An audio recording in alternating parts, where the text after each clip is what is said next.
The sound stayed with me. Long nails dragging across glass. Slow, deliberate, like someone testing the boundary between inside and out. Imagine it waking you in the dark. Imagine the scratch starting soft, then louder, until you can feel the rhythm in your teeth. Tonight, 4 people wrote in to tell me what that sound meant to them, the moment they realized something was very near. 4 accounts from small towns and highways, family kitchens and bedroom windows, each one ending with the same uneasy question. Who or what was standing just beyond the glass? Welcome. This episode is called Unseen Secrets, Tales from Those Who Spotted a Witch Nearby. If any of these stories reaches you, if you've ever heard fingernails on a window or glimpsed a shadow that shouldn't be there, share it in the comments or send us a voice note. I'll read a few in future episodes. Annie grew up in Vega de la Torre. When she writes, she wants listeners to know the house was ordinary. Clay tiles, a little patio where laundry hung, candles on a small devotional shelf. That ordinary feeling is what made the first sighting so disorienting. She was 9 the first time. It was late afternoon. The sky had that heavy blue that comes before a storm.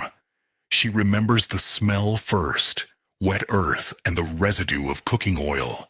Then the figure standing by the patio window. Tall, dark hair hanging like damp ropes. Skin she later tried to name as greenish, not sick pale, but the color of old river water. Her clothes clung to her, as if they were made of liquid. She didn't walk like a person, Annie said. She seemed to flow. At 9, Annie couldn't decide if she was awake. The woman didn't speak. Her fingers pressed to the glass, long and thin, leaving no fingerprint but a faint fog where the cold met the warm room. Annie remembers the sound, soft at first, almost like breath. Then those long nails, slow across the pane. Her mother shooed her away when she told her, saying children make up things. But neighbors had whispered for years. There was a woman next door, older, who kept to herself, who passed by carrying bunches of herbs, and who, people said, practiced witchcraft. That rumor spread like a stain. After that first sighting, the appearances multiplied. Some days the woman would be at the window when Annie came home from school. Sometimes late at night, when everyone slept. A weeping sound would come from near the glass, thin and not quite human. The house began to feel watched. Her father would wake on occasion with the sense of someone breathing at his neck. Little things happened. A rosary knot found cut, a glass of water overturned, the devotional candle snuffed out though no breeze moved. The family finally called a priest. He walked through the rooms with a small bottle of holy water and a rosary draped over his hand. He blessed corners and chanted softly. For a while it helped. The weeping at the window stopped. The scratching faded. Life went back to its slow, dusty rhythm. But it didn't end. The silence after the blessing felt like the first calm before a storm. Years later, as a young adult, Annie adopted a cat and named him Calcifer. She said the cat chose her the way cats sometimes do. Slack-eyed, hungry, a survivor. Calcifer became her companion in the small defense she could muster. He slept by the window and would sometimes sit with his fur puffed and his pupils wide, eyes fixed on empty air. Calcifer would hiss at nothing at dawn, and trace the corners of the room like he felt something human-shaped and damp move there. One night, with rain pounding the roof, Annie had lit a candle on the devotional shelf. It was an ordinary white candle, the kind you buy in a church supply shop, and real flowers, faded and fake, sat beside it. Calcifer was curled at her feet, heavy as a stone. The house had that thick silence that happens mid-storm. Then the candle went out. Not sputtered. It died as if a hand had touched the flame and closed it with a single motion. She stood up to relight it, heart pounding, and before she reached the shelf, the fake flowers swung forward and hit her in the face with a soft slap. The contact was so sudden and unexpected that she retched. She vomited from shock. It wasn't physical pain so much as that pure animal reaction to something that shouldn't have happened. Calcifer bolted, knocking over a chair, claws clicking. Annie didn't go back to sleep that night.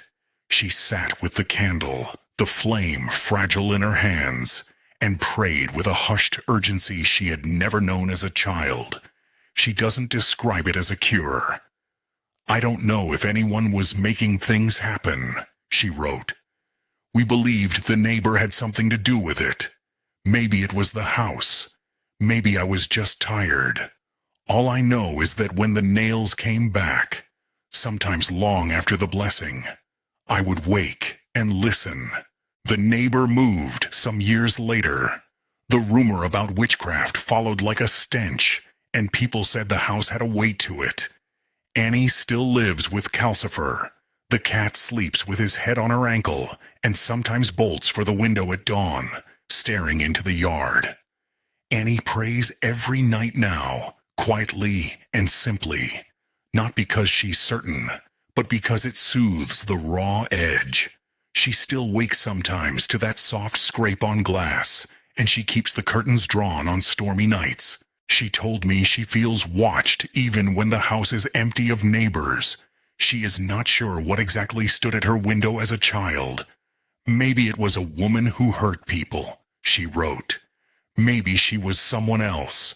I only know the sound lingers. There's a particular cruelty to these stories because they turn the familiar into a border to be tested. The edge of a child's bedroom window, the doorstep where you hang a rosary. Annie's account is a quiet testimony to how small things add up. The candle that dies, the flowers that strike, the cat who sees what we pretend to ignore. It's a reminder that proximity changes meaning. A neighbor 2 doors down can become a presence at your bedside.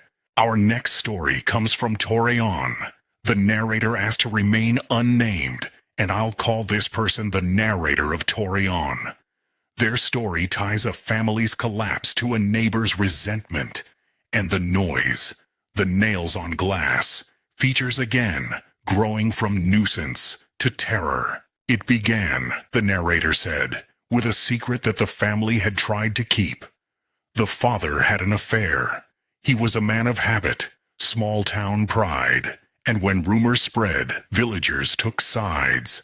The man the father had been involved with, an acquaintance of sorts from a nearby lot, did not take it kindly.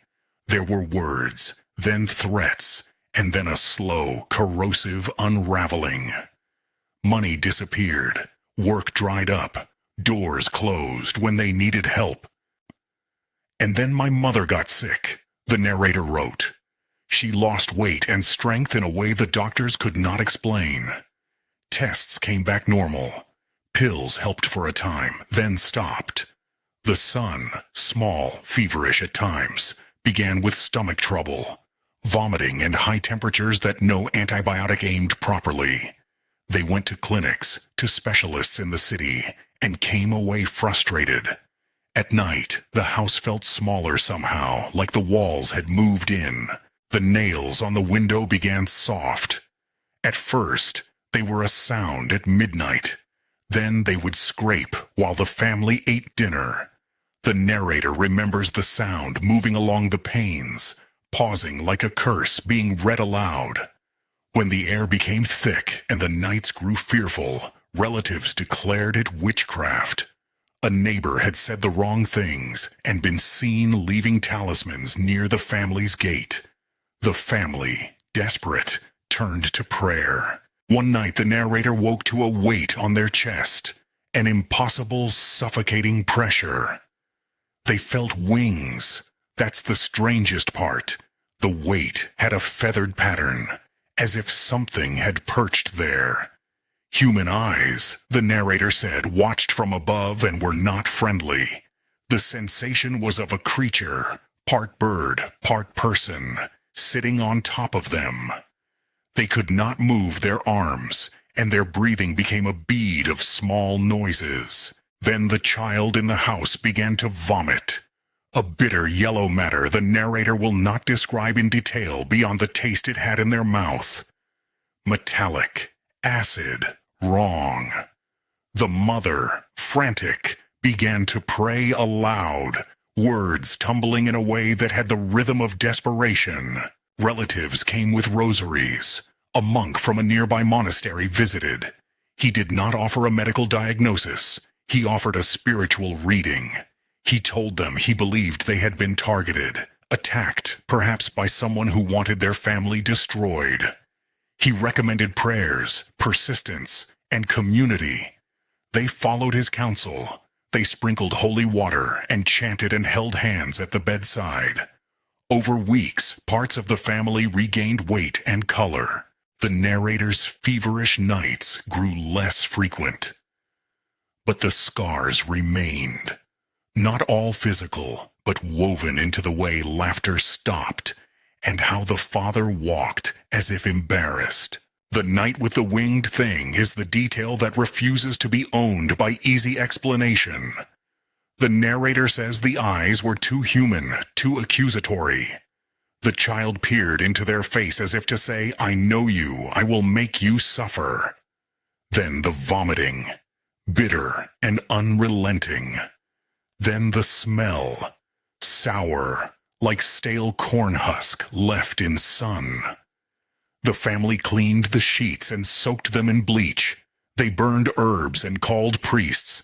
They tried to stitch the gap that had opened. Months later, the father returned to some semblance of work. The money came back in part. The mother could hold a spoon without trembling, but the narrator insisted that things were not the same. They found themselves sleeping with lights on, or waking to the full, precise sound of long nails on glass, sometimes in the day.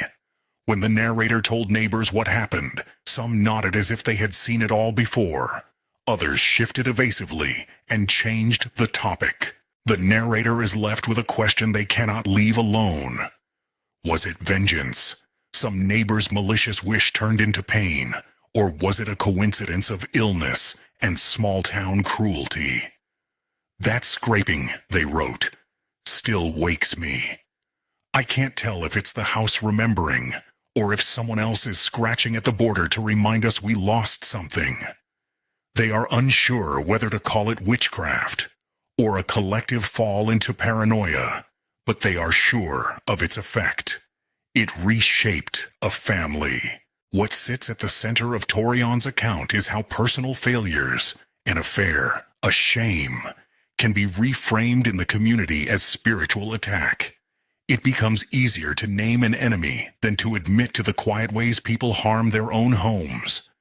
The nails on glass, here, are not an isolated motif, but a social punctuation, a sound you can point to, blame, and rally around, or use as evidence that something outside personal failing is to blame. The third submission came from Armando. His story is shorter, but no less sharp, and it ties devotion to Santa Muerte into the mix. Armando's mother worked nights. One evening, a teenager from the neighborhood, someone Armando's family had raised a little, shoved Armando's mother in the street. She slapped the teen back. The teen's mother, whose devotion to Santa Muerte was well known, didn't take offense quietly. She said in front of us, "Mi flaquita se va a encargar de ti," Armando wrote. The phrase was a casual threat with religious flavor. "My little thin one will take care of you." People in the neighborhood spoke of Santa Muerte as you might speak of an elderly aunt, with both respect and a certain distance. But that day, it sounded like an invocation. Soon after, Armando's mother began complaining of stomach pains that doctors could not explain. They tried diets, medications, tests. She changed, Armando said, in ways that weren't always visible to outsiders but ate away at her from the inside. She lost color, then something more subtle. Her laugh fractured. The way she looked at her children shifted. Neighbors suggested the monastery. A monk examined the mother and in his turn named what he thought he saw, signs that in his experience aligned with malefic arts. He recommended prayers, household blessings. There was no promise of recovery, only offerings of attention and a way to try. The most terrifying moment happened late one night when the house was dark, and the windows framed only their deeper darkness. Armando woke to the sound of his mother screaming. He ran to the room and found her rigid, eyes rolled, fingers clamping the sheet. The air smelled sour, like something burned. He whispered a prayer, then grabbed a small bottle of blessed water a visiting priest had left. Without training, and with the steadiness of a son too frightened to faint, he sprinkled it and called out the names he had heard his grandmother say. The mother's fingers unclenched. She inhaled sharply, like someone surfacing. She calmed enough to sleep. Armando wrote that she never returned entirely to who she had been. Sometimes she would stare at a corner and speak to someone only she could see. The neighbors who had seen the altercation avoided eye contact after that. The woman devoted to Santa Muerte continued her life as before.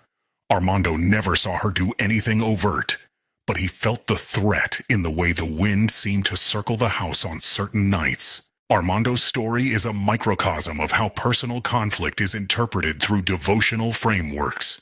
He refused to mock Santa Muerte, calling her followers devout and devoutly feared. He respected belief and voiced his own doubt. Maybe it was stress, he wrote. Maybe it was guilt. Maybe I am telling you a ghost story because I am trying to make sense.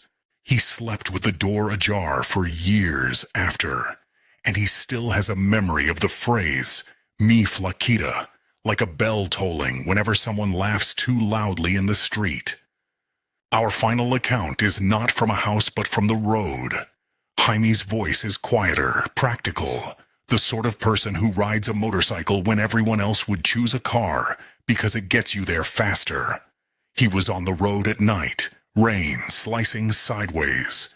He described the highway in terms of sound, tires hissing, rain on the visor, engines breathing. It was the kind of weather where concentration becomes a muscle you must flex. He said he heard his father's voice, clear and close. Call out, son, 3 times. The voice came from inside him. He cannot say whether it was external or a memory. He felt his spine go cold. His father, alive and living in another city, had been someone who used that word with soft authority. Jaime stopped on the shoulder, pulled under a highway hotel awning, heart pounding. He watched the rain and spoke aloud. He called his father, who answered confused, but well. The next morning a body was carried from the side of the road. 2 motorcyclists who had lost control in the same rain Jaime had ridden through. Jaime visited the scene. There were scraps and a twisted aluminum sign. He wondered then if the voice had been a warning. He wondered whether he had imagined it, some filial echo rising to save himself. The more he thinks on it, the more he frames it as ambiguous. I don't know if it was my father, or if my mind made it, he wrote. All I know is I stopped. Someone else didn't. I keep asking myself whether that voice saved me. Jaime did not describe any candles blown out or women at windows. His story is quieter, gravitationally different. It suggests that what we call unseen sometimes moves not to harm, but to protect.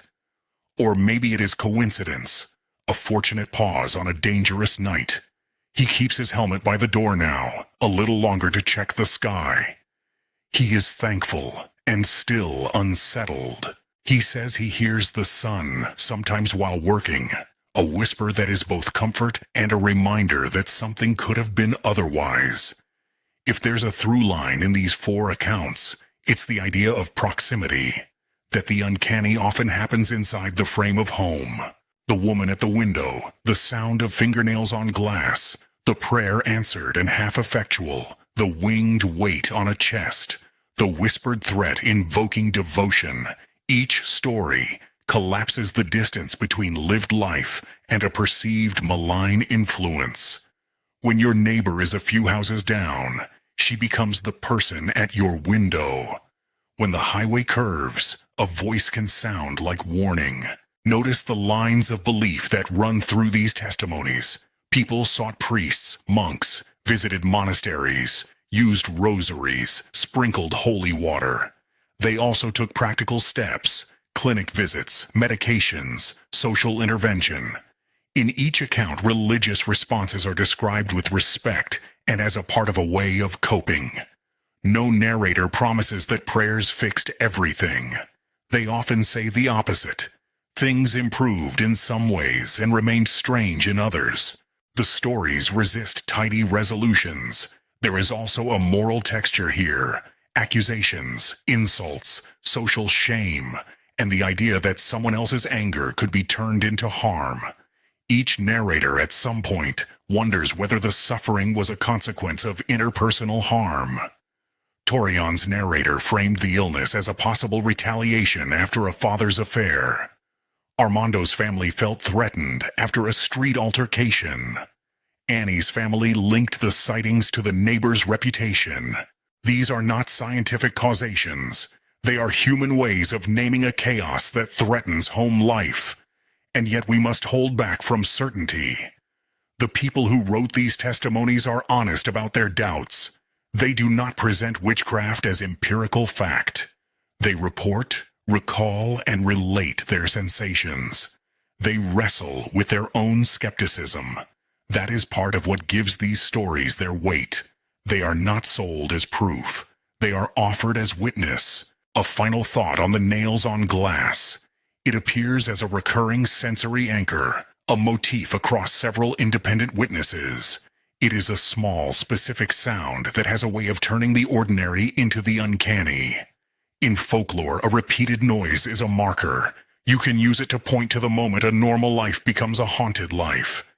It's little and invasive, like a splinter. Maybe it's that the sound is easily imagined, and thus becomes the vessel for other fears. Or maybe there is nothing more to it than a neighbor's habit scratched across a window in the night. Whatever the explanation, people remember that scrape because it interrupts the rhythm of the house. Before we close, I want to reflect on the way belief shapes experience. When a community says someone is a witch, there is a pressure in that label. It focuses attention. It gives a shape to fear. People who had otherwise ordinary medical complaints began to read them as malevolent acts. People who were ashamed of their own faults could point outward and call someone else a cause, none of which proves the supernatural. It does, however, prove that human stories can hurt as much as any physical act. If you've ever heard nails on glass at night, or seen a water-like figure at a window, or been stopped by a voice that felt like family, tell us. Send a voice note or leave a comment. We read every one. For now, each of these narrators lives with an open-endedness. Annie sleeps with a candle sometimes, Calcifer alert at the window. Torreon's family heals slowly and questions endlessly. Armando's mother is changed but present. Jaime rides with a grateful, careful cadence. None of them offers ironclad answers.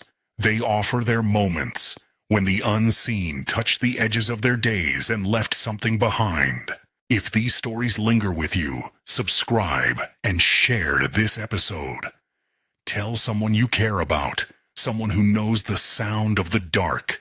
And if you have your own tale of a shadow at the window or nails on the glass, send it our way. We'll listen. Until next time, keep your lights on if that helps. Keep an ear to the glass. And remember, sometimes the most ordinary places are where the greatest mysteries sit, just beyond the pain.